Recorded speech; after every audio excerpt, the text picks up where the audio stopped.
Bom dia a todos. Vamos dar início a mais uma sessão de julgamento do Tribunal Superior Eleitoral deste dia 29 de julho de 2020. Compõe a turma julgadora os excelentíssimos ministros Luciano Bandeira e Márcio Maranhão. Chama a julgamento dois recursos ordinários apresentados por Carlos Cunha, Marcos Rocha e o Partido Comunista, e por José Silva e João Silva. O ministro relator já apresentou nos autos o seu devido relatório e os advogados dispensarão a leitura. Então, vamos começar as sustentações orais com os representantes do escritório Pinheira e Duque Advogados, representando Carlos Cunha, Marcos Rocha e o Partido Comunista, com os advogados doutores Gabriel de Jesus Costa e Gabriel Vitor Santos Souza. Com a palavra, o doutor Gabriel de Jesus Costa para a sua sustentação oral. Muito obrigado, excelentíssima senhora presidente. Bom dia, excelentíssimos representantes desta corte. Eu me chamo Gabriel Costa e, a princípio, gostaria de pedir que, caso haja alguma pergunta, interrompam minha fala, uma vez que eu estou através do celular e só uma tela fica disponível, só uma tela fica disponível para mim. Então, sintam-se à vontade para interromper minha fala a qualquer momento. Dito isso, eu apresentarei os aspectos preliminares do caso da acusação e meu colega, o Dr. Gabriel Vitor, apresentará os argumentos que sustentam o mérito das denúncias. De início, registre-se, excelências, que os recorrentes possuem interesse recursal na presente demanda, porque ocorreu sucumbência recíproca, já que o pedido de condenação em multa formulado pelo Ministério Público não foi apreciado e os fundamentos relativos à captação ilícita de sufrágio e abuso de poder religioso também não foram apreciados ou considerados para sustentar a decisão de cassação. E, portanto, nós temos sim interesse que eles sejam levados em consideração nesse quesito. Percebam, vossas excelências, que a apreciação dessas duas denúncias é de suma importância para a acusação. Sabe-se que é possível que essa nobre corte reveja alguns posicionamentos relacionados ao mérito da condenação proferida pela corte de primeira instância, revertendo-se a própria cassação dos candidatos, inclusive. Nós não acreditamos que isso irá, de fato, acontecer, uma vez que não há nem fundamentos jurídicos para tanto, mas é sempre prudente que se busque a maior robustez possível para a condenação. E atentem-se em relação a esse tema do interesse recursal ao julgamento do recurso especial 9664, onde o ministro Marco Aurélio, em seu voto, chamou a atenção para o perigo das chamadas vitórias de pirro, onde uma parte vence a princípio, mas a sua vitória não dura, uma vez que ela não tem oportunidade de pugnar pela manutenção dos pontos em que foi bem sucedida. E também devemos atentar para o julgamento do agravo de instrumento número 32118, de relatoria do ministro Gilmar Mendes, em que se reconhece uma eventual incidência do efeito translativo dos recursos possibilitaria uma análise de toda a matéria de fundo. E assim não restam dúvidas quanto à existência de interesse recursal, possibilitando a discussão de todas as matérias nessa oportunidade. Dito isso, nós defendemos a manutenção da reunião das demandas sob a égide do artigo 96b da Lei de Eleições. Esse artigo impõe a reunião de demandas com contexto fático conexo, como acontece no presente caso. Nós sabemos que todas as denúncias giram em torno de variados abusos cometidos pelos candidatos em suas campanhas e pré-campanhas, sendo que muitos desses abusos estão interligados. Por exemplo, os gastos excessivos na pré-campanha, que configura o abuso de poder econômico, eles também permitem a realização de propaganda eleitoral antecipada, massiva, com recursos de redes sociais, o que configura o uso indevido dos meios de comunicação. Então, às vezes, uma mesma conduta ou conjunto de condutas tem efeitos jurídicos diferentes nessa seara. E cabe aqui lembrar, inclusive, que a reunião de demandas é um imperativo processual. Como existem fatos conexos, a decisão de uma demanda poderia entrar em conflito com a da outra, o que é intolerável para o nosso sistema. E, além disso, os atos que motivaram as diferentes ações eleitorais, não podem ser considerados de forma isolada, mas, pelo contrário, eles devem ser lidos em conjunto, para averiguar se houve ou não desestabilização do pleito eleitoral e desrespeito à lisura das eleições através da adoção de toda uma estratégia de promoção pessoal e legal pelos candidatos no ano eleitoral. E, de fato, é possível identificar essas diversas nuances dessa estratégia através do uso indevido dos meios de comunicação, captação ilícita de sufrágio e diversas modalidades de abuso de poder. E por tais condutas, os recorrentes, nós, né, buscávamos a cassação do mandato, decretação de inelegibilidade e aplicação de multa onde cabível. Dessa forma, a presente demanda preenche perfeitamente os requisitos para a reunião sob o 96B. Adicionalmente, excelências, é importantíssimo frisar, só a reunião de demandas possibilitaria a aproximação desse tribunal da verdade real, já que é absolutamente necessário conhecer o conjunto da obra que caracteriza a conduta dos candidatos para aferir o grau de violação que ela representa para a legitimidade do pleito e apurar também os abusos de poder, como já reconheceu essa Corte em 2015, no julgamento do recurso especial número 57046, de relatoria do ministro Henrique Neves da Silva. E, dessa forma, não há razões para modificar o deciso nesse aspecto, e deve ser mantida a reunião de demandas. Dito isso, nós defendemos também ser desnecessário o litisconsórcio passivo em casos de beneficiários de condutas ilícitas. E tratamos aqui, claro, das condutas do Pedro Almeida, o gerente do restaurante que participou na compra de votos, e do Lucas Souza, o presidente do Centro Espírita, que é o líder religioso que proferiu ali aquele discurso favorável aos candidatos, bem próximo da eleição, né? Bom, em 2019, no julgamento do recurso especial 32372, se não me engano, de relatoria do ministro Admar Gonzaga, a Corte decidiu que é dispensável a formação de litisconsórcio passivo quando o agente praticante da conduta é um mero mandatário. E o que seria esse mero mandatário, né? É aquela pessoa que atua em benefício do candidato, sem necessariamente ser outro candidato, ou, enfim, ter algum reflexo imediato naquela sua conduta. Obrigado. Faltam, enfim, perdão, retornando aqui, eles seriam aquela pessoa que representam uma extensão do candidato ou representam o próprio candidato e o seu poder, né? E isso é exatamente o que os senhores Pedro Almeida e Lucas Souza fizeram, né? Nesse ponto, nós temos um precedente bem semelhante ao presente caso. No julgamento dos embargos de declaração no recurso especial 20098, de relatoria do ministro Jorge Mussi, esse tribunal afastou o litisconsórcio passivo e classificou como meros mandatários os terceiros que agiam com o intuito de angariar apoio político para o candidato a vereador, na época, o Nixon da Silva Carneiro. E por isso nós requeremos a análise dos pleitos relativos à captação ilícita e ao abuso de poder religioso, ainda que apenas como componentes do conjunto da obra. E aqui, passando para a última parte da minha argumentação, superada essa questão do litisconsórcio passivo, nós argumentamos pela licitude da gravação ambiental realizada pelos funcionários do restaurante do senhor João Silva.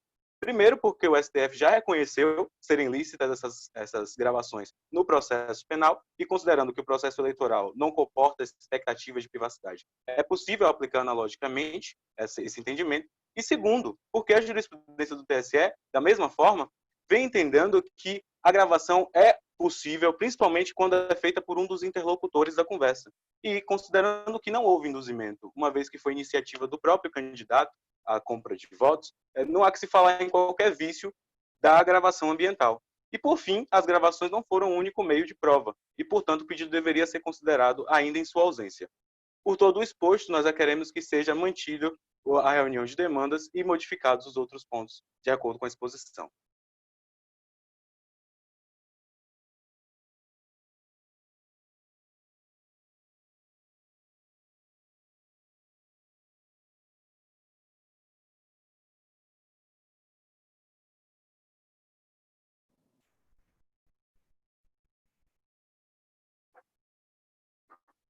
Professora, seu áudio está desligado. Indago aos excelentíssimos ministros Márcio Maranhão e Luciano Bandeira se desejam algum esclarecimento em relação às preliminares suscitadas pelo advogado Dr. Gabriel Costa.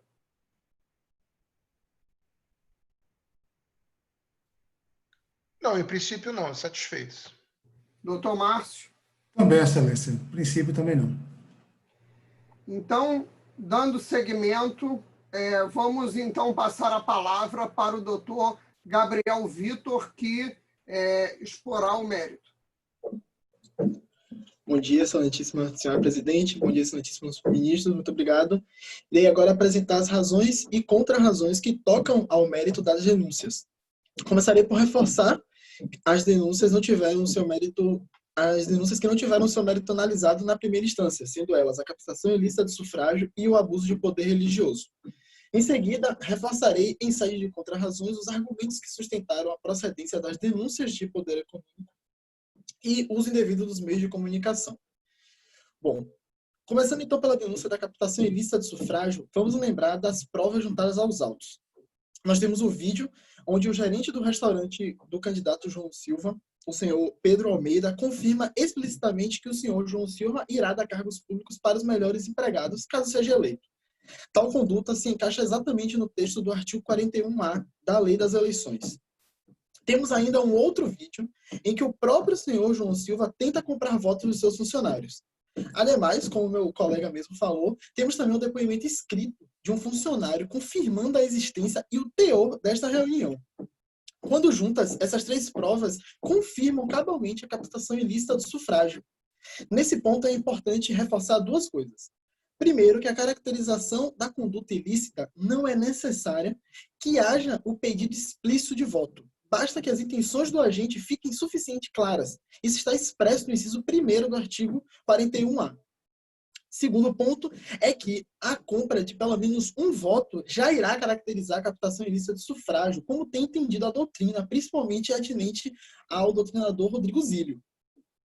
Portanto, requer-se a condenação do senhor João Silva nas penas do artigo 41A das eleições. Finalizado isso, passaria a demonstrar a ocorrência do abuso de poder religioso em benefício dos dois candidatos. Vamos lembrar dos fatos. 3 dias antes das eleições, houve um culto religioso no Centro Espírita Luz Divina, que contou com a presença de cerca de 200 eleitores, bem como dos candidatos. Nesse culto, os celebrantes, o senhor Lucas Souza, presidente do Centro Espírita, fez um proselitismo explícito em favor dos candidatos, contrariando as normas do artigo 37, parágrafo 4º da Lei das Eleições, e também dos artigos 237 e 242 do Código Eleitoral. Nesse ponto, é importante lembrar do voto proferido pelo ministro Edson Fachin no bojo do recurso 8285, em que o nobre ministro afirmou que a imposição de limites às atividades eclesiásticas representa uma medida necessária à proteção da liberdade de voto e da própria legitimidade do processo eleitoral, já que existiria uma ascendência muito grande de líderes religiosos sobre alguns setores da comunidade. Dessa forma, a gente pode pensar assim: os candidatos deveriam ser responsabilizados pelo ilícito cometido pelo senhor Lucas Souza, já que eles estariam apenas assistindo e não teriam feito nada. Esse é exatamente o problema. Eles não fizeram nada. Deixaram que o senhor Lucas Souza prosseguisse durante um bom tempo com a propaganda política ilícita. E, como diz o ditado, quem cala consente. E eles consentiram, porque o ilícito que estava sendo perpetrado ali o beneficiava. De todo modo, ainda que a Corte não reconheça a existência da modalidade específica abuso de poder religioso, deve-se reconhecer, pelo menos, que tal fato compõe o conjunto da obra do abuso de poder econômico. Passando então agora para falar em conjunto da obra, devemos agora relembrar tudo que compôs o quadro geral para a condenação dos investigados em abuso de poder econômico e o uso indevido dos meios de comunicação. Primeiro, os gastos estratosféricos realizados durante a pré-campanha. Quando somado, os gastos dos irmãos chegam a aproximadamente 23 milhões em suas pré-campanhas, dinheiro que foi investido em uma verdadeira propaganda eleitoral antecipada massiva, como bem reconheceu o TRE em todos os relatórios apresentados. Lembramos nesse ponto que a divisão de períodos em pré-campanha e campanha não pode impossibilitar a análise de gastos realizados durante a pré-campanha, já que tal ato pode criar um momento onde tudo pode, o que seria uma afronta à lisura e à isonomia do pleito em sua totalidade. Segundo ponto é sobre a extrapolação do teto de gastos e a fraude nas declarações à Justiça Eleitoral. Percebe-se aqui o modus operandi dos candidatos. Ao invés de adotarmos um jogo limpo, dentro dos limites legais, eles continuam quebrando as normas eleitorais para ganharem uma vantagem sobre os seus concorrentes. Além disso, o fato deles terem fraudado as declarações feitas à Justiça Eleitoral é gravíssimo. Mentir para a Justiça, nem que seja por causa de R$1, é ato que macula a presunção de honestidade do candidato. Por fim, iremos analisar o uso indevido dos meios de comunicação em diversos momentos durante a campanha. No momento da pré-campanha, o candidato João Silva usou a rádio de sua família para promover sua candidatura em detrimento da de outros candidatos. A defesa pode até suscitar que foram apenas 60 minutos, que isso pode ser muito pouco. Porém, foram 60 minutos em uma rádio da família do candidato, rádio essa situada na capital do estado. E aí já não parece mais uma simples coincidência, e sim um favorecimento a ele. Ainda na pré-campanha, os candidatos também fizeram vídeos em frente a prédios públicos, desrespeitando frontalmente o artigo 377 do Código Eleitoral, em conjunto com o artigo 40 das Leis das Eleições. Por último, durante todo o período do tempo da campanha e da pré-campanha, os candidatos foram beneficiados pelo comportamento irresponsável e abusivo de alguns dos seus eleitores. O cidadão médio passou a ser bombardeado com propagandas sobre os candidatos em todas as redes sociais, com uma espécie de lavagem cerebral coletiva que gera um comportamento de manada antidemocrático. Isso sem considerando ainda o fato das fake news que foram atribuídas às obras realizadas por políticos anteriores. Sabemos que a defesa pode até tentar alegar que os candidatos não fizeram nada e que não podem ser punidos por comportamento de terceiros. Contudo, novamente aqui vemos os candidatos se silenciando, consentindo com ilícitos que os beneficiam. Os candidatos tiveram tempo hábil para desmentir as fake news, mas não fizeram isso, preferiram ficar recebendo crédito dessas condutas.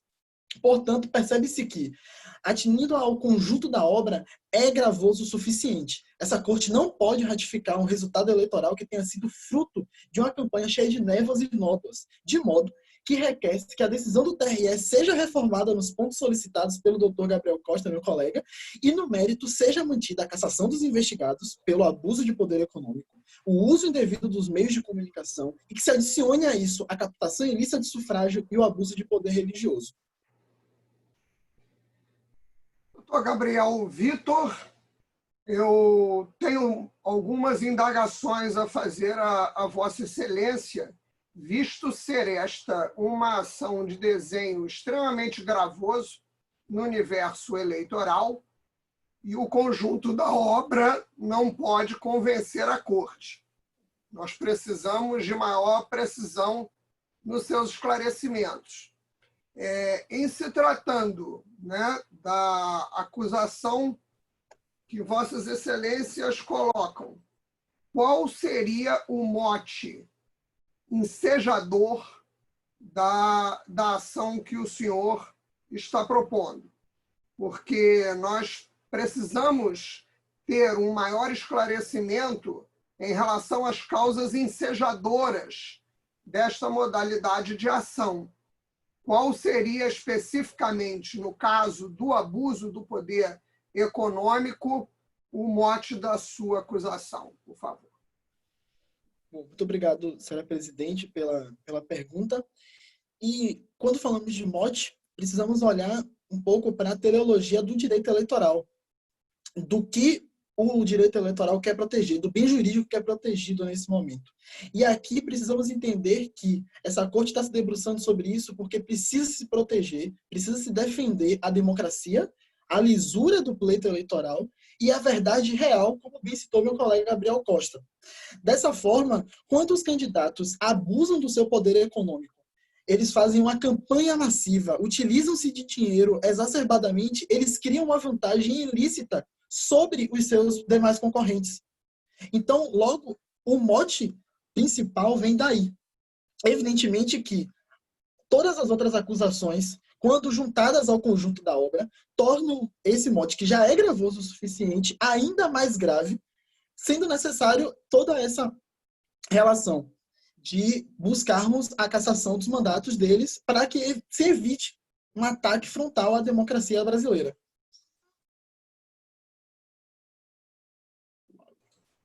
Passo a palavra ao excelentíssimo ministro Márcio Maranhão para suas considerações e indagações. Estou satisfeito, presidente. Acho que ficou bem clara a exposição e a pergunta de Vossa Excelência deixou também a minha dúvida foi sanada. Ministro Luciano Bandeira. Também satisfeito, presidente. Eu acho que está bem claro. O principal fator foi o abuso do poder econômico, então ficou bem claro com a sua pergunta. Passo a palavra, então, à advogada Graziela Guedes, que será a primeira a fazer a sustentação oral pelo escritório Peron e Simon Advogados Associados, representando a parte irmãos Silva, José e João Silva. Com a palavra, a doutora Graziela Guedes. Excelentíssima senhora ministra presidente do Tribunal Superior Eleitoral, senhor ministro relator, senhor ministro, senhor procurador-geral eleitoral, meu nome é Graziela Guedes, advogada do escritório Peron e Simon, representante dos irmãos Silva, e pelos próximos 7 minutos e 30 segundos tratarei das questões preliminares. Excelências, as ações ajuizadas em face dos irmãos estão repletas de irregularidades desde sua gênese. É por isso que demonstrarei que é inadequada a reunião das ações com base no artigo 96b da Lei de Eleições, assim como a propositura de Jaime pelo Partido Comunista e a propositura de AIGE antes do registro de candidatura. Além do mais, demonstrarei a necessidade de litisconsórcio passivo neste caso, assim como a ilicitude da gravação ambiental. Excelências, de pronto, é crucial destacar a esta Corte que, no caso, não há interesse recursal, considerando que não há um gravame concreto. E este tribunal já decidiu no agravo regimental em RESP número 10772 que, para que seja demonstrada o interesse recursal, é exigível a demonstração de um gravame concreto, o que não acontece no caso em voga. Apesar disso, excelências, gravames concretos é o que não faltam em relação às irregularidades que permeiam essas ações. Inclusive, as irregularidades individuais não são convalidadas a partir da reunião dessas ações com base no artigo 96b da Lei de Eleições.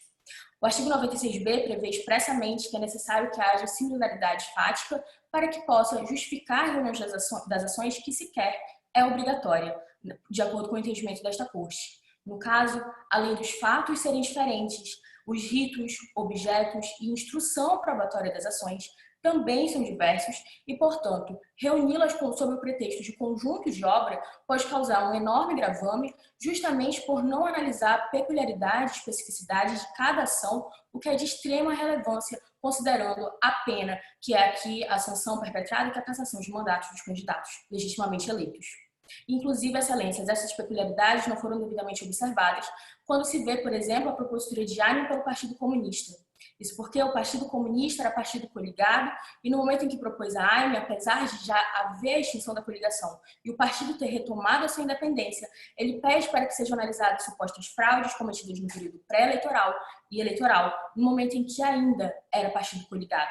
Ou seja, nesse instante, ele tratava ainda dos interesses interpartidários e, portanto, se houve qualquer forma de abuso ou de fraude, também foi beneficiado como os demais partidos da coligação e agora não pode se valer da própria torpeza.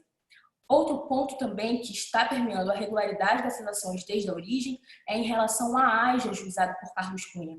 Ainda que o artigo 22 da Lei Complementar 64 de 90 não faça previsão expressa acerca do marco inicial para a propositura de AIGE, este tribunal já possui um entendimento pacífico, como aconteceu, por exemplo, no agravo regimental no recurso ordinário número 10.520 de relatoria do ministro Gilmar Mendes, no qual ele fez questão de reforçar que o termo inicial para ajuizamento da AIGE é o registro da candidatura, não sendo cabível a sua propositura se não estiver em jogo a análise de eventual benefício contra quem já possui a condição de candidato.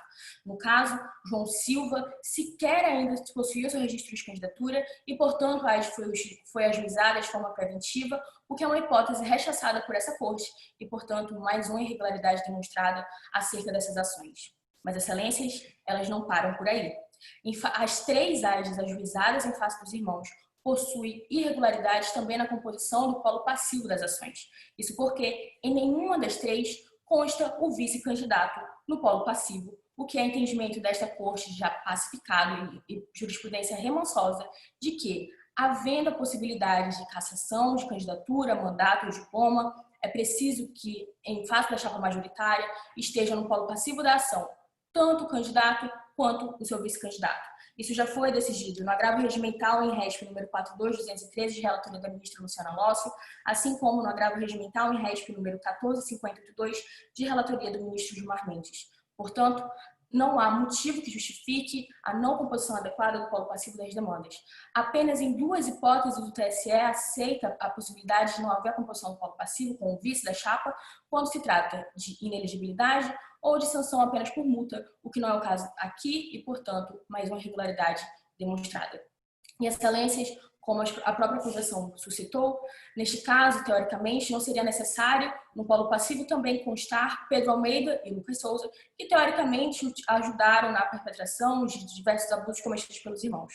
Acontece que, diferente do que é alegado pela acusação aqui, este tribunal já decidiu no agravo em RESP número 31.108 de relatoria do ministro Otávio de Noronha que, havendo atuação independente, e neste caso é o que aconteceu, é preciso que conste também no polo passivo os atores dos supostos abusos ou condutas vedadas. Vejam, excelências, Pedro Almeida e Lucas Souza não tiveram nenhuma forma de mandamento por parte dos candidatos e, portanto, agiram de forma independente, devendo também constar no polo passivo dessas ações. Assim, resta claro que há necessidade de litisconsórcio passivo, tanto em relação ao vice quanto em relação a estas pessoas que perpetraram esses supostos abusos, e o que não foi respeitado pelos demandantes. E, excelências, ainda além de todas as irregularidades iniciais, é importante destacar que a gravação ambiental, neste caso, é ilícita. De fato, o Tribunal Superior Eleitoral tentou harmonizar o seu entendimento com o do STF após o julgamento do recurso extraordinário 583937, que teve repercussão geral e reconheceu a ilicitude de gravação ambiental, seja em ambiente privado, seja em ambiente particular, desde que não tenha ocorrido através de um induzimento, nem mesmo possua um aspecto premeditado. As 2 situações ficam configuradas nesse caso, considerando que a gravação ambiental realizada na reunião entre o gerente e os funcionários do restaurante haviam apenas ambos na sala de reunião e houve sim um induzimento por parte dos funcionários quando ele questionava o gerente se obteria algum tipo de vantagem se conseguisse algum tipo de voto ou algum benefício aos candidatos. Nesse caso, o induzimento foi comprovado e o aspecto premeditado também fica claro, considerando que a gravação já estava sendo realizada com o intuito de se obter prova acusatória eleitoral. Por isso, a ilicitude da gravação.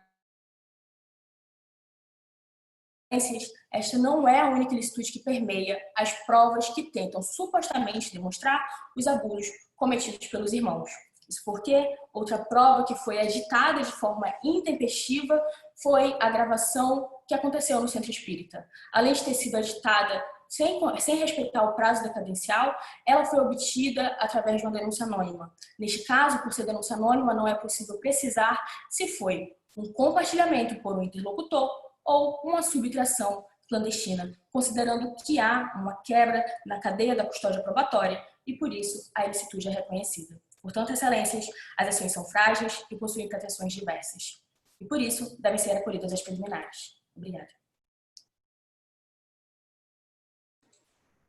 Obrigada, doutora Graziela Guedes. Passo a palavra, então, para a segunda advogada da banca Peron e Simon Advogados Associados, também representando os irmãos Silva, a doutora Amanda dos Santos Neves Gortari. A senhora tem a palavra, doutora. Meus cumprimentos à excelentíssima senhora ministra-presidente, senhores ministros, doutor procurador-geral eleitoral e também aos demais presentes. Meu nome é Amanda Gortari, sou advogada do escritório Peron e Simon, que representa os irmãos Silva nesta demanda. Pelos próximos 7 minutos e 30 segundos, tratarei das questões de mérito. Excelências, a acusação, em verdadeiro malabarismo, tenta enquadrar condutas desprovidas de ilicitude como passíveis de punições severas por esta Corte. Isso é completamente inaceitável e, por tal motivo, demonstrarei que não houve a ocorrência de nenhum ilícito. Quanto à suposta captação ilícita de sufrágio, primeiro ilícito eleitoral levantado pela acusação, esse não restou configurado, pois o candidato apenas falou de maneira esporádica, sem o fito eleitoral e antes do período de campanha, que o funcionário de seu restaurante que tivesse melhor desempenho no seu estabelecimento mereceria um cargo público. Excelências, isso não constitui ilícito algum, nem mesmo pela ótica do abuso de poder econômico. Isso porque a eventual promessa de cargos públicos feita pelo candidato João Silva a seus funcionários aconteceu de maneira genérica, não sendo possível aferir com precisão em qual contexto essa eventual promessa foi feita e muito menos para quem exatamente ela se dirigia, e também porque ela não foi condicionada à obtenção de votos. Em nenhum momento, o candidato exigiu ou sequer solicitou de seus funcionários que estes angariassem votos para sua eleição ou que se abstessem de votar em outro candidato. Por tais motivos, conforme entendido de maneira similar no agravo regimental em RESP de número 45.283 de 2019, este tribunal deve entender pela ausência de gravidade suficiente para atingir a legitimidade e normalidade das eleições, pois não há nem mesmo a existência do ilícito. O ilícito eleitoral apenas se configuraria, neste caso, se o candidato dissesse para os seus funcionários: votem em mim, que em troca lhes darei cargos públicos. Contudo, isso jamais foi dito. E falando em palavras não ditas, também não houve propaganda antecipada por parte do irmão Silva. O artigo 36A da Lei 9.504 é preciso. Sem pedido explícito de votos, não existe propaganda antecipada ilícita. Excelências, a lei não possui palavras necessárias. No presente caso, todos os atos de pré-campanha dos candidatos ocorreram dentro dos limites legais e essencialmente sem pedido explícito de votos. E ainda que num cenário hipotético fosse reconhecida por esta Corte a propaganda antecipada neste caso, ela não possuiria a gravidade suficiente para resultar na cassação e na inelegibilidade do irmão Silva. Esse tribunal, por exemplo, reconhecer excepcionalmente a propaganda antecipada sem pedido explícito de votos, em um caso isolado julgado no RESP de número 22.731 de 2019, apenas aplicou multa de R$5.000 ao candidato, justamente pela ausência de gravidade capaz de violar o bem jurídico tutelado pela norma. Quanto ao suposto uso indevido dos meios de comunicação, terceiro ilícito aduzido pela acusação, esse também não foi configurado. As mensagens trocadas por apoiadores dos irmãos Silvas em grupos do WhatsApp, publicações no Facebook e Instagram foram realizadas com o simples objetivo de promover o diálogo entre os eleitores. Pela resolução deste tribunal de número 23.610 de 2019, a difusão de mensagem por grupos privados, quando enviadas consensualmente por pessoa natural, não configura propaganda eleitoral e muito menos uso indevido dos meios de comunicação. No presente caso, não há nenhuma prova documental ou sequer indiciária que corrobore com a tese da acusação de que houve o suposto financiamento de disparos de mensagens ou também de impulsionamento destas. Todas as mensagens publicadas nas redes sociais foram manifestadas por cidadãos que estão amparados pelo direito constitucional de liberdade de expressão. Por tal razão, não houve uso indevido dos meios de comunicação. Esse ilícito também não ocorreu em razão dos 60 minutos a mais de entrevistas dadas pelo candidato João Silva, uma vez que foi um evento ínfimo comparado a todo o período eleitoral, portanto, incapaz de afetar significativamente o pleito. De igual forma, inclusive, este tribunal já reconheceu no recurso especial de número 148 de 2019. Quanto à arrecadação ilícita de recursos, quarto ilícito eleitoral levantado pela acusação, esse não merece ser reconhecido por esta Corte, uma vez que não existe qualquer prova nos autos, seja documental ou indiciária, que comprove esse alegado. Nesse ponto, a acusação parte da premissa equivocada de que houve doação indireta de pessoa jurídica para a campanha eleitoral. Excelências, com devido respeito, isso é completamente descabido. Não há qualquer vedação no ordenamento jurídico quanto à utilização de recursos dos próprios candidatos em suas campanhas eleitorais. Portanto, ante a falta de provas e também de previsão legal, não há nem como esse tribunal averiguar a gravidade da conduta, que neste caso é inexistente. Também é inexistente o abuso de poder religioso, último ilícito arguido pela acusação.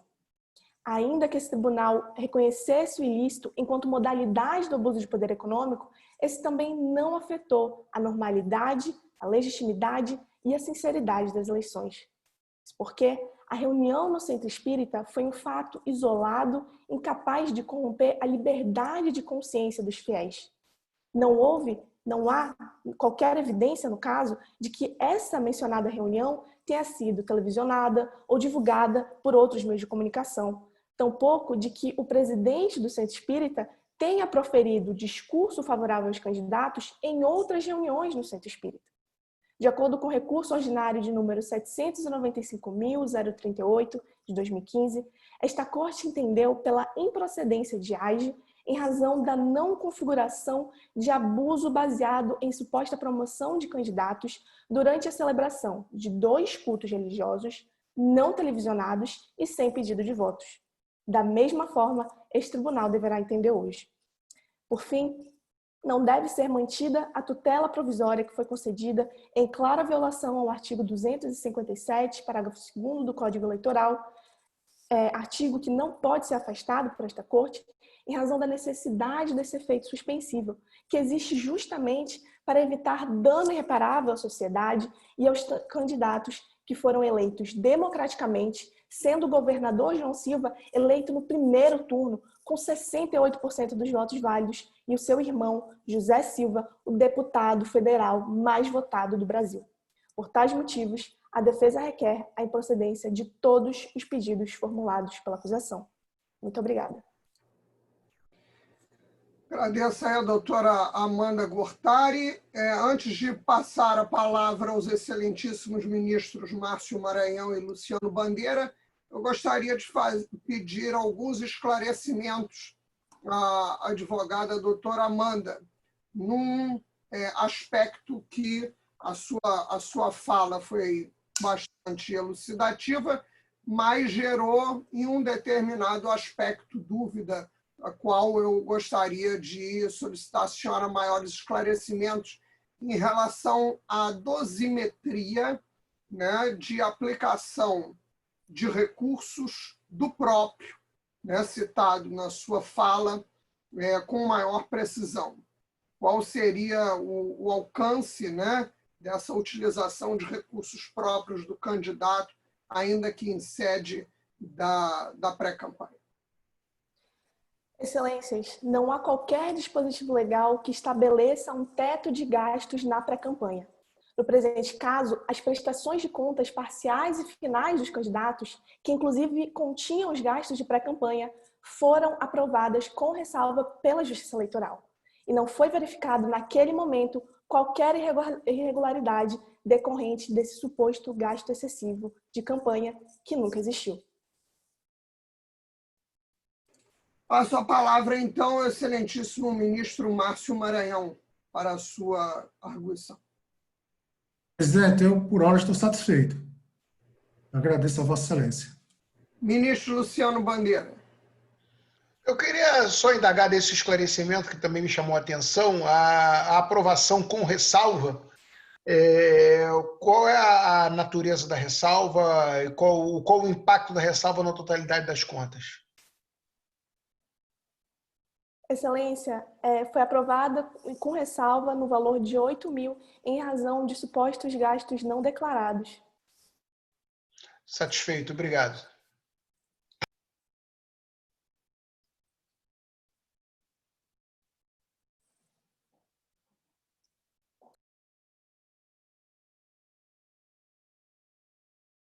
O microfone está fechado, Vânia. Encerramos, então, essa sessão hoje. Temos a réplica, perdão, desculpe. Passamos, então, para a réplica dos advogados Gabriel Costa e Gabriel Souza. Gabriel Costa fará a réplica no tempo regulamentar. Por favor, doutor Gabriel. Saudações novamente, excelentíssimos representantes da Corte. A princípio, sobre o último esclarecimento da advogada da parte, cumpre apontar que o que a senhora presidente requisitou foi uma informação sobre o teto para os gastos vindos para a arrecadação vinda de recursos pessoais. Ou seja, normalmente admite-se 10% no máximo, e existe previsão legal de que os gastos, aqueles gastos que são admitidos em pré-campanha, que são gastos módicos, devem ser, quando exercidos, pagos pelo partido político. Então, há uma limitação bastante considerável em relação ao quanto que um candidato pode usar do próprio poder econômico para interferir nas eleições. E ela deve ser considerada no presente caso, considerando que, antes do tempo da campanha, não deveria haver qualquer tipo de financiamento para campanhas, já que os candidatos não eram nem candidatos de fato. Dito isso, vamos passar para os outros pontos que foram suscitados. A princípio, em relação à pontuação feita pela excelentíssima presidente, defendemos que seja considerado, sim, o conjunto da obra, de acordo com o seguinte precedente, o qual eu irei citar, onde se diz, a Corte decidiu, que a apuração do abuso de poder econômico, nos feitos em que os fatos apontados são múltiplos, deve ser aferida a partir do conjunto de irregularidades apontadas. Assim, ainda que algumas delas não possuam gravidade suficiente para autorizar a cassação do registro ou do diploma dos representados, é possível que, no conjunto, a gravidade seja reconhecida. Esse é o precedente número 57046, que pedimos que seja levado em consideração no presente caso.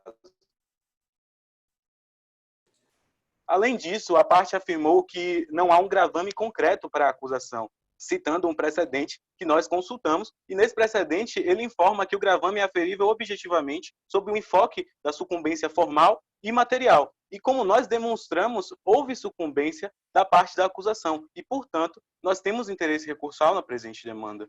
Sobre a captação ilícita não ter sido realmente uma compra de votos, primeiro, a parte admitiu que eles prometeram os cargos de forma genérica, e isso já é um ótimo indicativo. Segundo, ainda que tenha sido feito em período anterior à campanha, o candidato já não mais se apresentava como pré-candidato. Isso é o que caracteriza a própria pré-campanha, é o candidato se apresentar como pré-candidato. Mas quando você oferece cargos políticos após a sua eleição, você já se apresenta como eleito, inclusive.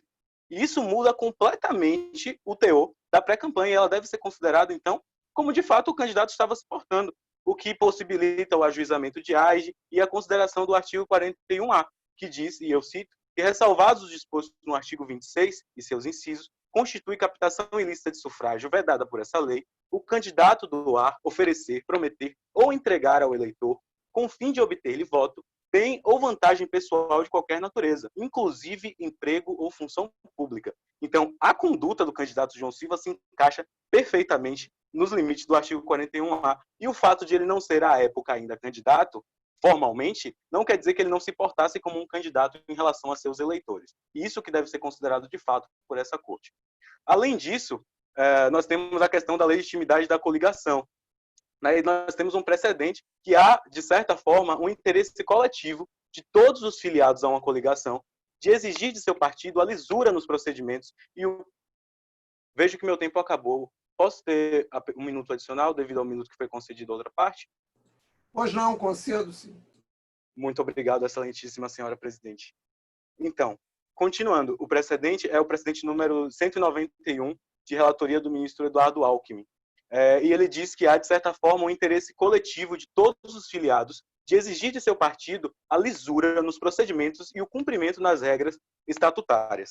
Além disso, apontando aqui por último que as condutas poderiam ser lícitas e, portanto, não caracterizam abuso de poder econômico, há que se dizer que o abuso de poder econômico admite que sejam condutas lícitas, mas que, em conjunto, devido à sua gravidade, elas formam um ilícito. E é isso que nós estamos tentando passar aqui para essa Corte. Visto que meu tempo está limitado, não apresentarei os outros pontos, mas eles existem. Como demonstrado, há muitas falhas na argumentação da defesa no presente caso. Muito obrigado pela oportunidade e pelo tempo extra concedido.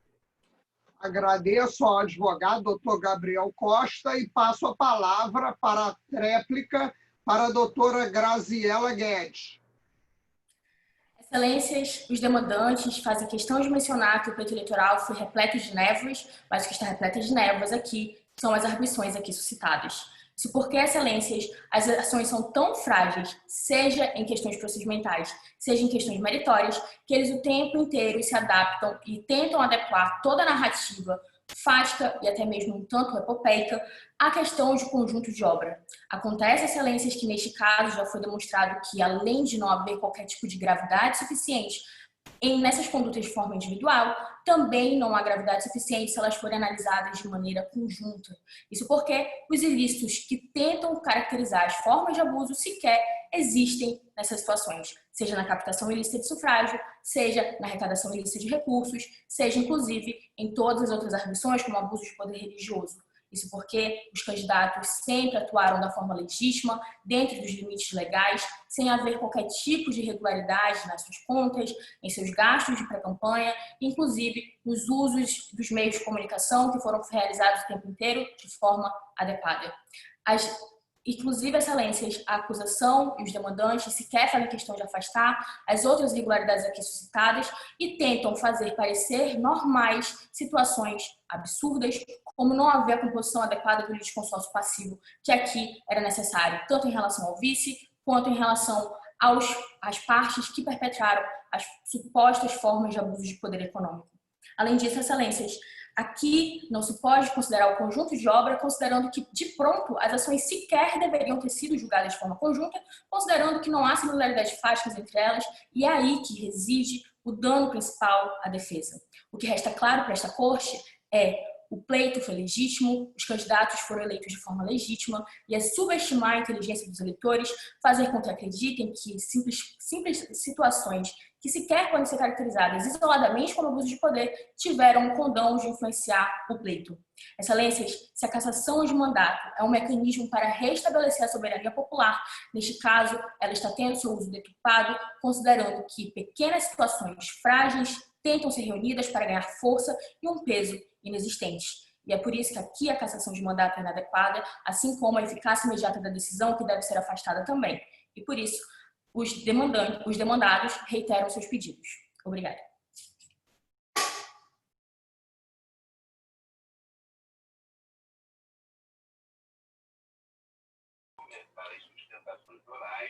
Bem, algum esclarecimento, alguma indagação? Ministro Márcio Maranhão, ministro Luciano. Satisfeito, excelência. Ministro-presidente, eu fiquei com a dúvida e gostaria de indagar ao doutor advogado Gabriel Costa, que da tribuna sustentou, se houve pedido explícito de voto nessa pré-campanha. Foi muito falado no aspecto fato, mas não ficou claro essa questão, e eu gostaria de indagar. Sim, senhor, excelentíssimo ministro Márcio Maranhão. No caso, não há nenhuma indicação de ter havido um pedido explícito no sentido do comum, né? O vote em mim ou me apoie. Mas há muitos atos que se assemelhariam, uma vez que, onde se fala pedido explícito de voto, a jurisprudência vem considerando que não é necessário que seja só esse vote em mim, mas há atos que podem ser considerados como um pedido de voto, ou seja, uma campanha maciça, a associação já à candidatura, o pedido de apoio político, como ocorreu, por exemplo, a gente não sabe o teor das gravações na situação da religião, da cerimônia religiosa, mas a gente sabe que houve um pedido de apoio político e foi conclamado isso. Durante a pré-campanha já havia vídeos que demonstravam os candidatos em diversas situações que eram claramente e naturalmente políticas. Então, ainda que não haja um pedido explícito de votos, eu acho que a gente vai perder muito aqui na Justiça Eleitoral se a gente esperar que os candidatos, sabendo que é o pedido explícito de voto, o primeiro requisito, façam isso ainda assim e continuem pedindo claramente quando as campanhas e as estratégias utilizadas são feitas justamente para burlar esse requisito estabelecido pela lei. E perante isso, foi o que o TSE começou a entender, que não era necessário esse pedido explícito para a configuração. Isso finaliza a minha resposta. Satisfeito, ministro? Eu agradeço, presidente, e devolvo a palavra. Muito obrigado. Então, damos por encerrada a sessão às 10 horas, né, do dia 29 de julho de 2020. Muito obrigada a todos que compuseram essa corte e também aos doutores advogados que brilhantemente defenderam suas posições. Muito obrigado. Em nome da comissão, agradeço aos nossos excelentíssimos avaliadores pela condução perfeita, nossa querida presidente, professora Vânia, estamos honradíssimos com a sua condução e parabéns, equipes, parabéns, porque se essa competição está fluindo tão bem como está, é graças aos personagens ativos, aos avaliadores e aos competidores. Estamos muito orgulhosos dos senhores. Podemos falar, né? Não está gravando mais, né, Laila? Tá, mas a gente edita, professora, pode falar. Ah, não, parabéns a todos vocês, todos sustentam muito bem, né? Muito bom. Olha, eu fiquei tão orgulhosa de todos os 4. obrigado. Muito bom mesmo, parabéns. Gostei muito também, Vânia. Também gostaria de deixar registrado que também estão todos de parabéns, foram muito bem, pessoas muito E claras. olha, eu fiquei impressionada, né, Márcio? Eles muito bem, todos com muita destreza, né? Nas sustentações. Olha, eu sou advogada velha, eu tenho 30 anos de direito. Muito bom, cara. Olha que maravilha, cara. Eu estou tão feliz, mas isso que é a beleza, né, dessa competição. Mostrar os valores aí da juventude, né? O pessoal, né, que está começando com tanto brilho. Poxa, eu estou saindo muito feliz daqui pelos 4. Obrigada. Muito obrigado. Estamos muito felizes mesmo. Agora, lembra aos excelentíssimos avaliadores que, por favor, procedam ao preenchimento das fichas, ok? Estou à disposição para sanar qualquer dúvida. E precisamos encerrar a sala porque tem outra sessão logo mais. Tá certo. Ok. Muito obrigado. Tchau, tchau. Tchau, tchau, gente. Muito Tchau, tchau. obrigada. Obrigado, tudo de bom.